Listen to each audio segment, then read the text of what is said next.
We don't have soul snatchers at our club. We got shirt snatchers. Yo, people, welcome back to the YouTube channel. You already know what time it is. It's time for another video. Big up your damn selves in the building. Make sure you smash up that likes every single damn time and subscribe if you're new. Listen, we got carnage and chaos. And we are consuming because Maresca was moving mad yesterday. Absolutely insane, crazy developments coming outside of Chelsea. And we're gonna get straight into it because there's some serious gauntlet has been laid down. Now, Sterling, we'll start with you because you know your shirt has well and truly been stolen off of your back. It's a crazy time to be alive. Maresca has basically let you down gently to say you're not my type of winger.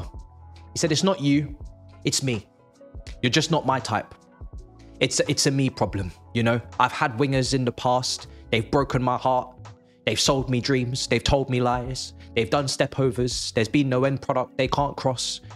On 3v1s, they haven't passed. And it's data. It's all backing up in the computer. And I've seen it last season. When I wasn't around, you were doing despicable things. You were doing dirty things. Things that should never be done. And I just can't be around that negativity. Raheem, I can't be around it. It's not you, it's me, okay? I've seen too much. I've experienced many things. That's the vibe. That's the vibe. He said, yo, now, fair play. He had a set of bollocks now. He's come out and made it very clear, abundantly, emphatically clear. And he said, listen, no minutes for you, not this season. Same with Benjamin. Same with Benjamin Chilwell. He's told them outrightly, there will be no minutes for you. Now, did he tell them early enough? That's up for debate. We'll never know. I would hope that we told them privately in pre-season because me, my grandma, your auntie, someone's uncle, everybody knew that these two were on the firing line. High wages, underperformers, decliners in terms of their ability because of injuries, age, mileage. Didn't make the England squad, the pair of you. So, you know, it's not like we're doing anything out of the ordinary. The rivals, the people around us may gaslight us, Chelsea fans, and say, how dare you get rid of these two individuals? Top class quality players. Would you take them at your clubs? The answer is no. Would you take Sterling at 325k a week at your club? No, you wouldn't. Would you take Chilwell 200k a week at your club? No, you wouldn't. Now, they'll say, well, you put them on those wages. Well, this is where we get into the wage conversation because, again, I'm going to do some defending. Low block as it may be, but I'm going to sit back and narrow the gaps. We did not offer these guys wages of this magnitude under these sporting directors. Now, I've got a lot of criticism and critique for these sporting directors, and I hold that down firmly because I believe in what I'm saying. And I'm not here to do this cult, you know, we must defend every single point in case that this club makes, because there are some things that are concerning. There are some things we need to fix up. When you spend 1.4 billion and the majority of people, even some Chelsea fans, don't believe top four can happen this season, that's an issue. However, one thing that is doing quite well is the wage structure. And it is there. It is real. It's a reality. It's not a fabrication of my imagination. It's real. We interrupt this video to deliver a very important message. The channel just passed 90,000 subscribers, and that's fantastic. But it's not been all sunshine and rainbows. There's been tears and hissy fits along the way. I've dashed toys out the pram and cried many tears, but we've got a 6-figure fish to fry. 100k, 100,000. The doubters will say it can't be done, but doubt is my middle name. Together, with each passing thousand, the disbelievers will become believers. The haters will put down their weapons. A chain reaction will set off across the globe, causing everyone to join hands in unison, willing me towards 100,000 subscribers. It will be an involuntary movement that shatters all known science. Everyone joining hands for me and my channel, and you will find your hand held with a stranger, and both of you will be subscribed to me, and even the squirrel will be subscribed to me, because I want 100,000 subscriber plaque on my wall. So thank you for 91,000 subscribers, and here's to 92,000. Caicedo is really on 120. Enzo is really on 120. Palmer has really been upgraded to 120. And the players that are making 325k in Sterling, Chilwell, not only are they on their way out, but those contracts were handed to them by Todd Boehly, sporting director. That's why he's in the thumbnail. We've got to start differentiating between Todd Boehly's contracts in the first summer and the contracts being handed out by these directors from that point onwards. Now, Cucurella falls into that category. High wage earner, Todd Boehly. Fofana, high age earner, Todd Boehly. Chukwuemeka 115k, high age earner. Todd Boehly, Lukaku, previous ownership. Kepa, previous ownership. Koulibaly, Aubameyang no longer here. Point being, if that was happening now, if we were offering those wages now, Osimhen would be here, but he's not. So there is a ceiling, there is a wage cap, whether people like to believe it or not, it exists. If you want that context, I've given it to you. I'll explain it again. But if you choose to be dense, is the new word I'm using, then that's fine. But we're not going to part with it. We are going to cuss. We are going to call you out because it's just pure lies. Another thing that has been frustrating for a lot of us, of course, is the squad size. And Maresca called that out. He said, listen, I'm only working with 21 players. Now, again, there is a balance to this. You may be working with 21 players, but there are more than 21 players, first team players at Chelsea. And that is more than fair to call out because those are first team players. The likes of Kepa, the likes of Lukaku, the likes of Chalobah. These are not academy players. You can't brush this off as under 23s. We as Chelsea fans have to accept we have a big squad. It's real, it's reality. But what isn't reality is Tino Andrin being a first team player. What isn't reality is Bergstorm being a first team player, or Beach, or whoever other under 23/reserve player that has no future at the club in regards to first team football, has been on multiple loans, has never featured in the Premier League for Chelsea, has no chance of featuring in the Premier League for Chelsea. If Jay Spearing can play in the under 23s at Liverpool at the age of 36, then so can Tino Andrin. He is not for your, graphics online. He is not for your, how will he fit into Chelsea's plans captions. He's not fitting into the plans. He's not. Stop lying. Stop fabricating. Stop over dramatizing something that is very simple to understand. We have a big squad. We need to find a solution for Datra Fofana in Washington. Solutions for Chukwuemeka. Solutions for Chalobah. Will Disasi stay? Petrovic. What is going to happen with him? But don't put too much dip on the chip, as they say. Don't over egg it. Don't overdo it. It's not necessary. You can make your point in a fair, concise way. And that's what I've been trying to preach on multiple platforms, but people don't listen to me. So I get tired. I have to come here and rant about it.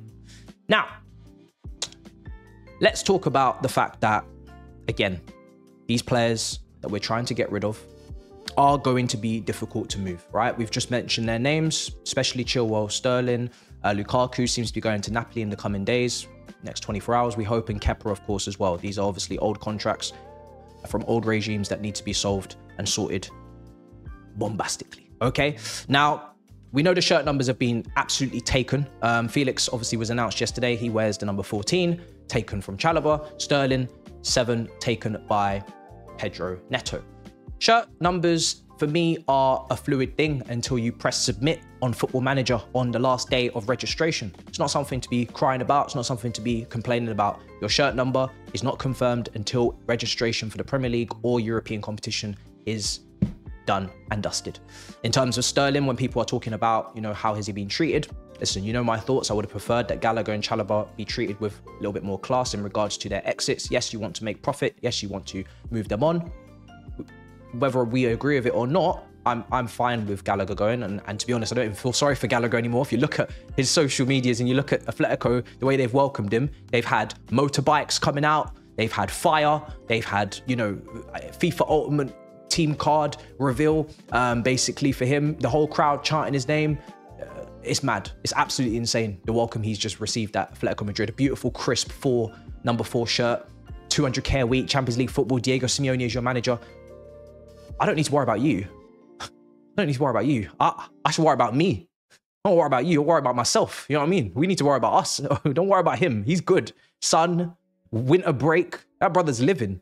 So yeah. But again, those guys, but Sterling releases his statement because he doesn't make the squad. I mean, Carragher mentioned this as well, and we'll get to him in a minute. But what are you releasing a statement for because you didn't make the squad?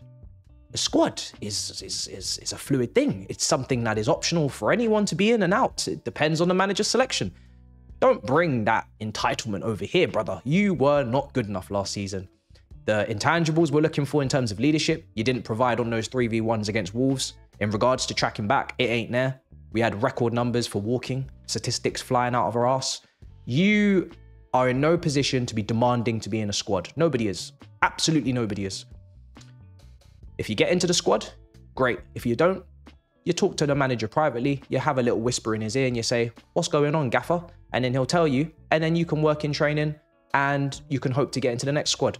But in regards to expecting it or feeling like you have to be in it, or it's not like that. And there is enough players here for that to not be the case.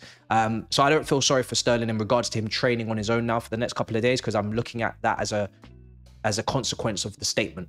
And that means now there is actually some reasoning behind what is going on. Whereas before, it was just a little bit more, you know, rough and rugged. It was a little bit more cutthroat.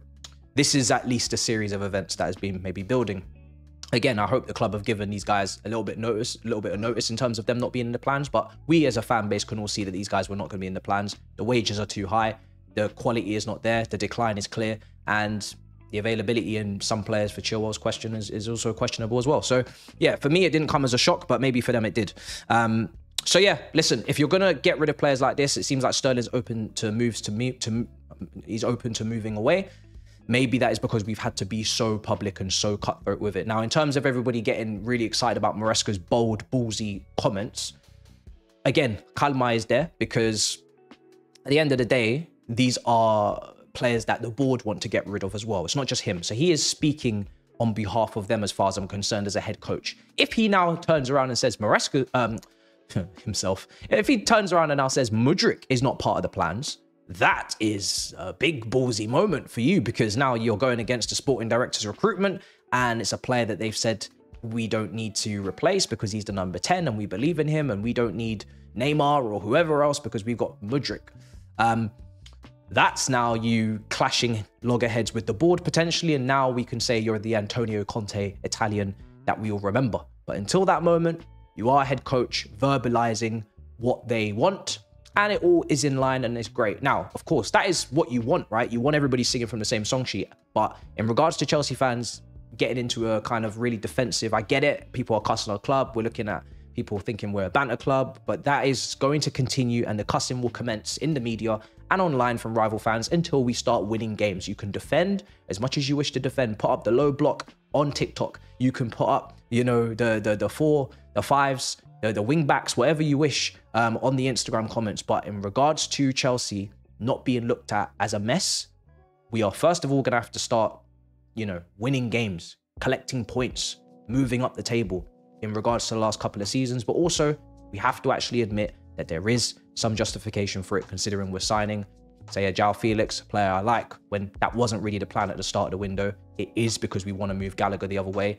It is an overload of left half space players in regards to Nkuku, in regards to Drewsbury Hall, in regards to even Chukwuemeka, who's not left yet. We have to admit that that is a real thing. That is overkill. How are we going to make that work? We'll find out. Will there be balance in this team? We'll find out. How are we going to sell the 10 players that we need to sell before the deadline, so we don't have players collecting 100 to 200k in our reserve team? We will find out how. But like I said earlier on in the video, there's balance to this. Let's not say we have 50 players. Let's not say Chelsea pay Caicedo and Enzo Fernandez 250k just because you got rejected. I'm talking to Liverpool. Let's not say that Datro Fofana on a website makes 175k when we know he doesn't, because he went on loan to Burnley Football Club. Let's actually just be rational. Let's actually just be real with what's actually going on. And that would be lovely if everybody could do that. So that's my little rant. I don't really want to say too much more in regards to previewing the game against Serviette and the cows grazing in the back garden of the stadium, because in regards to that game, we'll see what the team will be. Will he rotate? Will he rest? It is really purely up to him this early in the season if he wants to gain more fitness for players that are coming through from pre-season, or if he wants to see some youngsters. Regardless of what he does, we should be winning this game and winning it comfortably. Anything other than that is a downright disgrace. We will be there for the watch along, we will be there for the review, and we will be there in general for any more news. Big up your damn selves in the building. Make sure you smash up the likes and subscribe, and I'll see you guys next time. In a bit, people. Peace.